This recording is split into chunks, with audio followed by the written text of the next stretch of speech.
Okay, welcome everybody back to Steve Talks Boxing X, XTBX. And this week we are talking about this fight, which is actually this weekend's fight, which is actually on Sunday. Fabio Wardley against Frazer Clarke, and also some of the undercard fights as well. And joining me this week is Tom from Sloan. Welcome, Tom, to the show. Thanks for coming on. Hi, Steve. Well, thanks for asking me. It's a pleasure, my friend. Yeah, brilliant to have you on. I've been looking forward to this fight for a while, to be honest with you. The fight's at the O2. It's quite a big venue there, Tom. Do you think they're going to sell it out? Well, I think you'll agree, because I think we've had external conversations about this. But I think we've all been invested in this longer than we'd like to admit, due to the previous build-up with what was proposed, the first offer of a fight that was all well publicized to be controversial and what have you. So I think they've whether purposely or not built it up absolutely brilliantly. I think it is a big venue. We all know it's a big venue, but it's a great venue. I think the promotion of it will lend itself to being close to sold out, but I think the undercard pushes it to give it the opportunity to be sold out for sure. Yeah. The weeks have been fun with the run-up, with the kind of Ipswich Town, Norwich City, Yeah, I saw that on the football pitch. It's the first time I knew that Frazer Clarke was actually a Norwich fan. So yeah, that's news to me. The Delia Smith effect. There you go. But it's all been cleverly orchestrated and built up so well. And as I say, it should do good numbers anyway. But once you see that card, Ben Whittaker, it's endless. The Callum Simpson announcement. It's people are gonna flock to it just for the under content, regardless of this this UK heavyweight clash. So I think it bodes well that it's gonna be fun. The atmosphere will be great. Good, yeah. I think last time I saw it, boxers still pushing for tickets, but I think personally, it'd be close. I think it'd be close. Yeah, I think personally the build up of the fight and this clashing of the two main guys, Frazer Clarke and Fabio Wardley, is enough.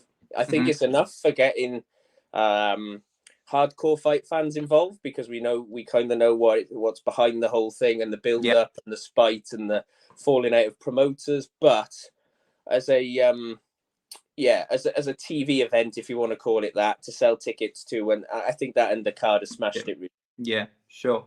Moving on to Wardley, obviously he comes from a white collar background. What do you make of his success so far in the pros, from that jump from white collar to obviously professional boxing? Steve, I'm not going to lie. I had to do a bit more research than I planned to do. It's just to have a valid opinion on it, and the numbers. And these are the open conversations we should have as boxing fans. The numbers swayed things slightly for me with the possible outcome, because I was looking into the white collar background in comparison to Frazer Clarke's glowing amateur and Olympic pedigree and this kind of thing. My natural opinion, because most people, not all people, especially not in the modern boxing world, will agree that you'd prefer amateur pedigree all day long to any white collar anything. Yeah. But the professional experience and results kind of weigh things up a little bit. It's made it interesting. So a bit of research into numbers and the fact that Wardley had four fights, white collar fights, before he turned professional. I didn't realize it was that low, and that kind of connection is show some balls, Yeah, I think I was told by a friend today, actually, there's only a certain amount of white collar you can have before you have to deem yourself amateur and take that sort of little jump, I think. So we're still learning. One. Yeah, it's interesting. I couldn't find any, footage of Wardley's white collar. Nor me. Yeah, so I couldn't find any anywhere. So obviously that's hidden somewhere. You mentioned obviously Clarke. These are very two different backgrounds.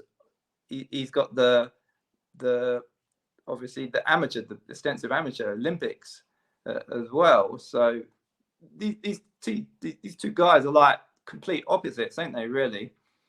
Well, until the research that I discussed about me going into to come on and be informed for this today, I personally, regardless of heart and head and anything else, I thought it was a slightly closer, as in experience, because of the exposure the Wardley successes have had. You kind of deem it, but if you go way back again as old school or hardcore, whatever you want to call it, boxing fans, the amateur experience is unbelievable, and in long careers it comes to show. Like we know plenty of people with amateur experience. It comes to show later on with them that breeds success. But it seems to me that Wardley's been managed so well, regardless of no amateur, and the career's been kind of planned in such a way. And you can't argue with results, you know? Yeah, that's right. And you mentioned about the management of Wardley. My next question was going to be on that. Obviously, boxer Ben Sloan probably lacking a household heavyweight name in their stable. So are they taking a big chance on this one? And if Clarke loses, is that a big chance, do you think, for Boxer and Ben to risk that? This was a question that I had a quick opinion on. We, as fans, we constantly, well, me personally and people that I know in the boxing business, it's a constant kind of battle between heart and head, depending on personal experiences, personalities, work ethic, this kind of thing. And I personally think that Frazer Clarke has had so much pressure that possibly been better managed.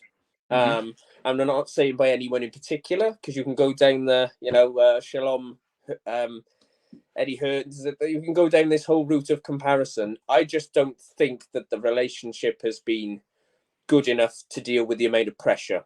Does that make sense? Yeah, and there is a lot of pressure. Like I said, Boxer are missing the sort of a heavyweight in their stable, and everyone knows that heavyweights bring the numbers, they bring the attention, don't they, to boxing as well, and they bring the money as well. If you get a good heavyweight in your stable, you're going to attract the fans, the money, the viewing figures as well. Absolutely. Well, I won't claim to have this statement as my own. This is a statement that I've heard in conversation with other people. Again, long-term boxing fans, and there was a mention of it's as if Shalom would like his own Anthony Joshua, and that the pressure on Frazer Clarke as a person with a limited professional fight experience or record or whatever you want to refer to it, the pressure and the expectation of him because of his pedigree background with a lesser experienced promoter is what, and this is my opinion, this part, that I think that's what's broken down the performances. And I just think there's a lack of faith from Frazer's point of view in his promoter, which we've all kind of looked into because of the breakup of the last kind of contract talks. But I still see regularly, watching interviews and stuff, that the want to win this match and the motivation is equal with both these guys. But I just think one's has got a tighter camp. I think we've seen it before, like in post interviews with Frazer in the ring, and he seems upset with sometimes with the opposition and the opponent, and it's not his fault what's put in front of him. I guess he's fighting who's put in front of him. With regards to current form, we talking about bad fights. We saw that Frazer Clarke versus Dave Allen fight was his last one out, which was a pretty terrible fight. Wardley was against Adelaide, which was much better fight. Would you say Wardley is in the better form coming into this fight? Based on last matchups, 100%. I don't think you could find anyone that would argue with that.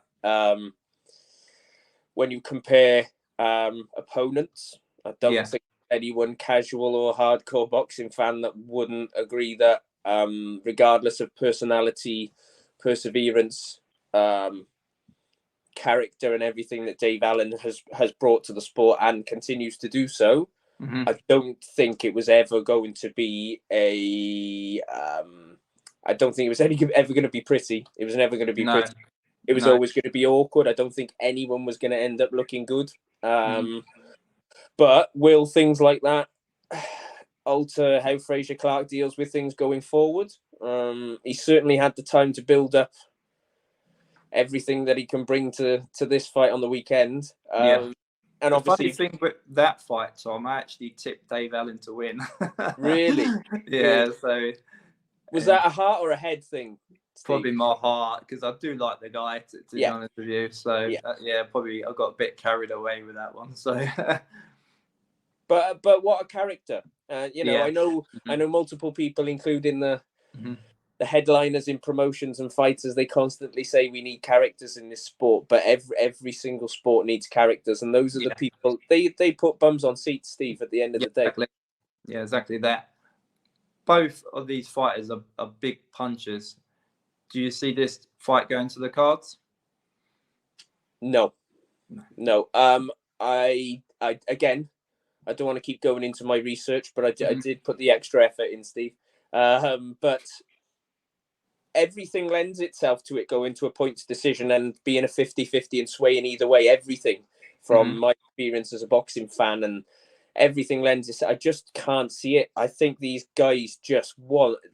Not only do they want to win massively, they want the other one to lose, and that for me can never go all the way. It has to. Do you think there is a genuine dislike between both fighters? Then would you say? You know what we're gonna get, Steve? We're gonna get a happy ending. There'll be the usual, but I genuinely think, regardless of this relationship, I do think, and I've got a huge amount of time and respect and value his talent hugely. Frazer Clarke just seems to me, until he gets a big win that he thinks he deserves, I think he's just annoyed with the world at the moment. I think maybe. Yeah, so this is going to be a point to prove if he does get the win. It's well, I'm not being bad out of all his opponents. Obviously, Wardley is probably one of the best opponents he's had, isn't he, to date? So 100%. Yeah, 100%. Again, there's nobody in the boxing world that could disagree that this is the top man for both of them at this point. It's a credible win for Clarke. Yeah. So we might go for it. What's your prediction for this one? Could we have a heart versus head moment against it? Yeah, go for it. Go for it.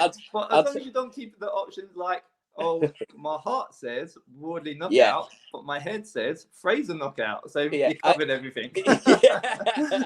That's taking the easy way out a little bit. Yeah, exactly. Yeah. But I think on pedigree and want, and the fact that I've met Frazer Clarke a few times and he's a really, really, really good guy. To me as a fan, to have time for everyone in a room. I'm not saying Fabio Wardley doesn't, but I'm just talking about my own experience. To have time for everybody in a room, even when the pressure's on, and I think that's really credible. So heart all day long would be Frazer Clarke. But you can mention the word 50-50, and sometimes it gets boring when people say it, but it really is, isn't it? It's really, and you can see that in any moment throughout the fight, no matter how long it lasts, if somebody has a moment where they're not 100% and the other one does, it's done, isn't it? It could change, So heart is with Clarke then, with you, but your head. My head in the numbers and the recent form, as you discussed earlier, with performances against credible opponents, I'd have to go Wardley, but it saddens me to say so. Yeah, that's fair enough. We're also going to look at some of the undercard fighters as well. Ben Whittaker, he is one person who's getting a lot of talk about him at the moment, really. Are we going to see some serious showboating come Sunday? I'm hoping we don't. Okay. I'm going to be the world's biggest hypocrite if Hmm. for anyone that knows me knows that there was multiple fighters inherited from my dad's love for boxing, but Okay. my first icon for boxing, and it's a generational thing, I know, Hmm. was Naz. Yeah. Same. But now I'm going to sit Mhm. here and tell you that I've had enough of the showboating. Yeah, yeah. How can we criticize? Exactly. We grew up on Nas, love Yeah, Nas, and what Ben is doing is probably very similar, and we're yeah, criticizing. yeah. And I Hmm. can't. I sit here and talk and talk and talk and think about it myself. I can't Hmm. explain it. My wife puts it down to age, Steve, but I'm not. Could be. But It could be.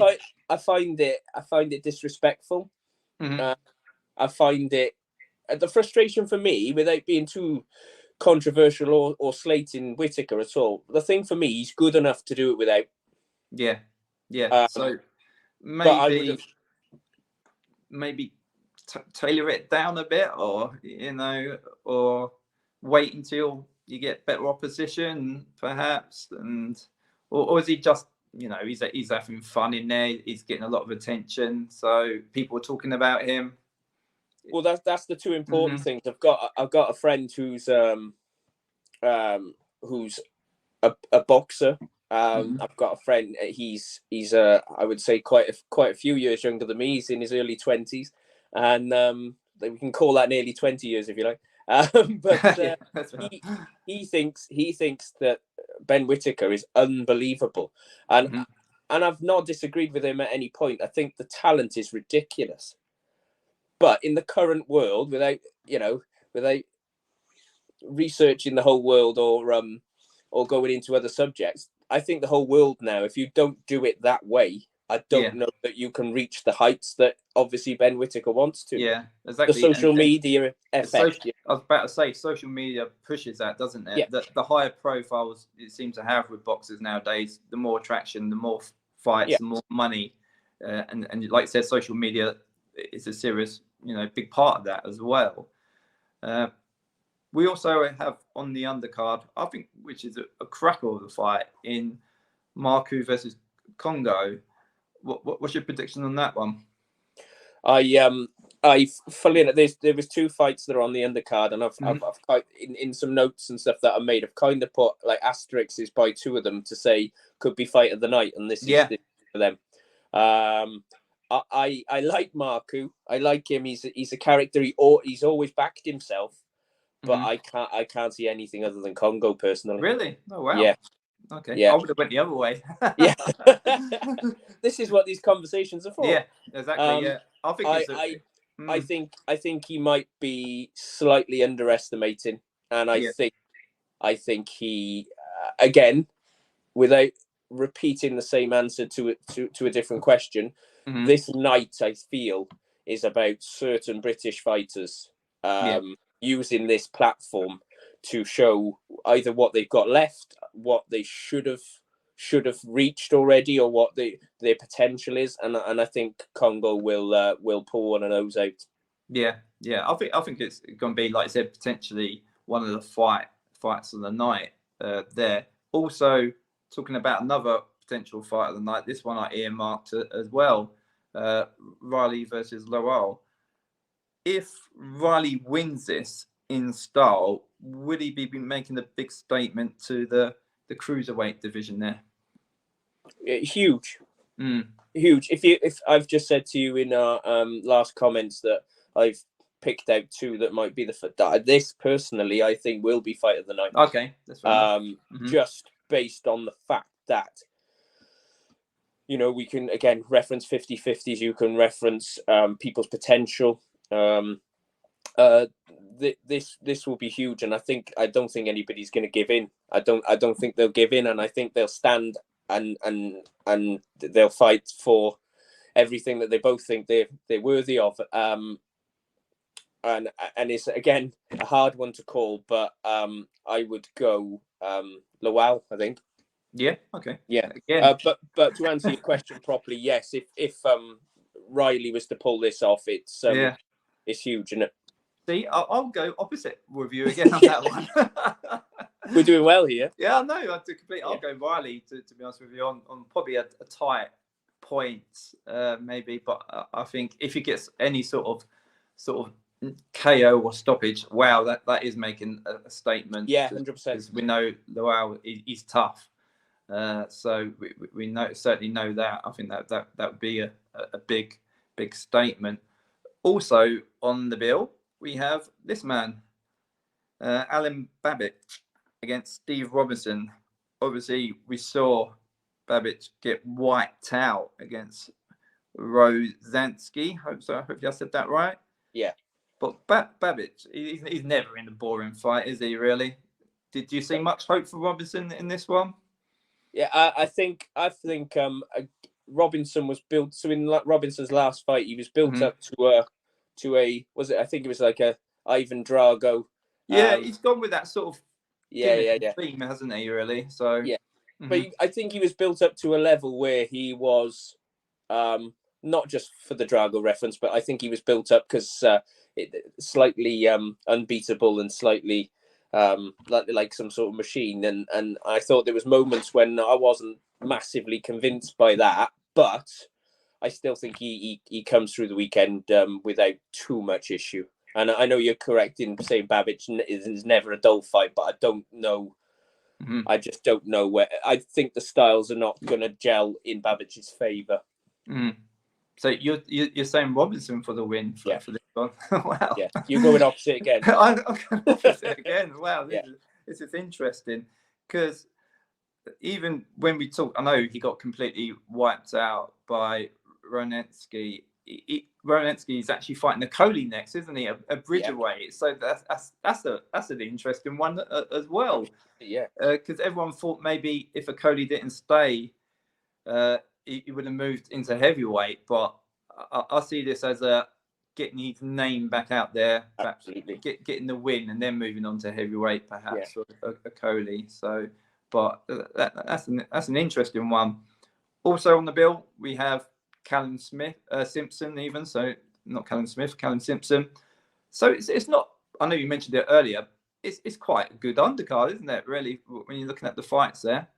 Absolutely, I think it's being referenced more and more, especially on social media, with some of the mainstream, if you want to call it that, boxing channels and some Sky and a Matchroom and what have you comments. It's being referenced that they're actively trying to get more cards together with massive percentage of 50-50s. And to me, should they follow that with our, the opposite end of things with how Saudi's involvement is going and that kind of thing, if we were to follow this kind of 50-50 card going forward on British fight nights. I've seen the announcement with Adam Smith this week as well, promoting the same kind of ethos, I think. If we were to follow that, I think it's phenomenal. And I think, again, using the hardcore casual boxing fan term, I think it's fantastic because we don't need so many pay-per-views and, big fancy venues. A friend of mine, again, another fighter, is fighting soon, I think the 27th of April. Kieran Gethin is fighting in York Hall. Yeah. Who wouldn't want to fight in York Hall? Yeah, absolutely.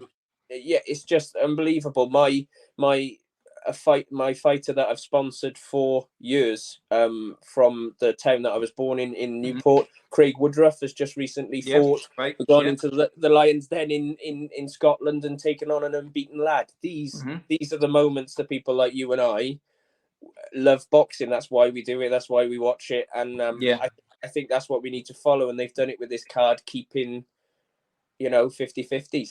Yeah, well, I think that's what we saw from the weekend. I don't know if you saw it, the Hatton against Flint fight. Wow, it's for the Central Area title fight, and it was probably the fight of the night, if you ask me. So, more fights like that, please.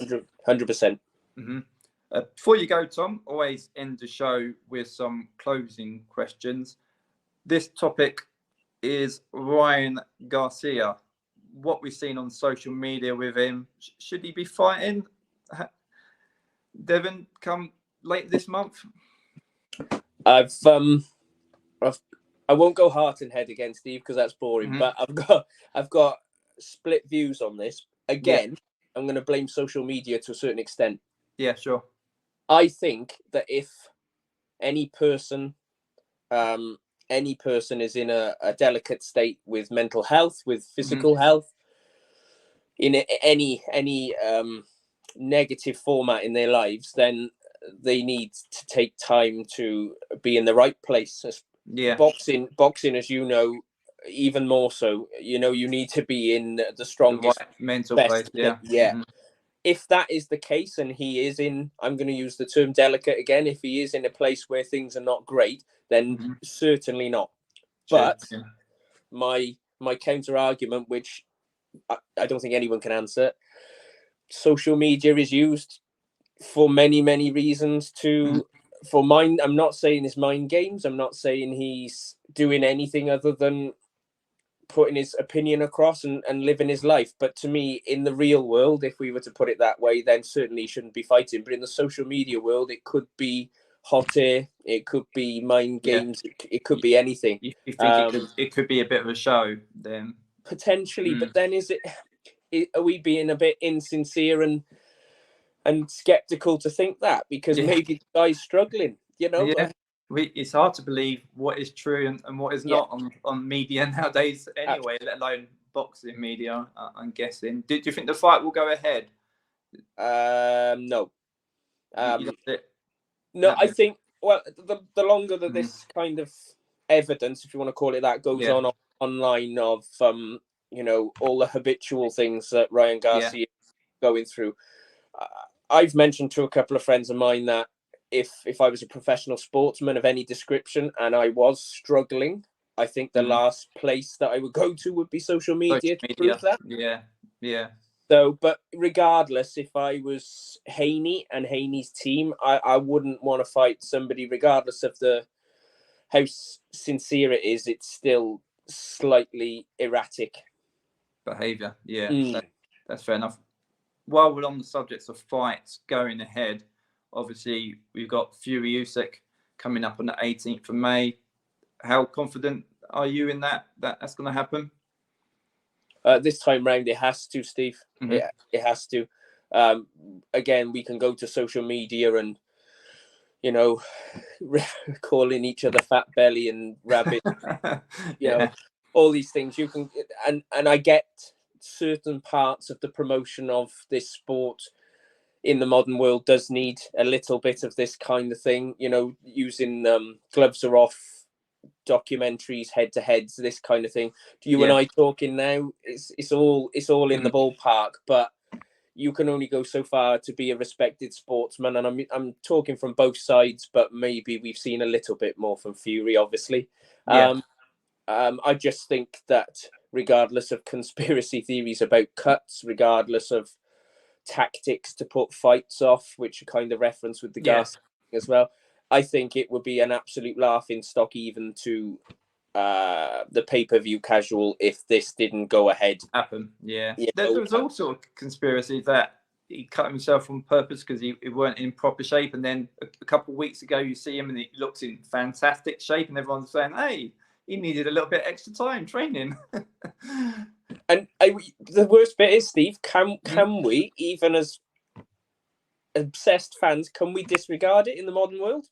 You just don't know, do you, really? No. So I can't see it as, things can go so far.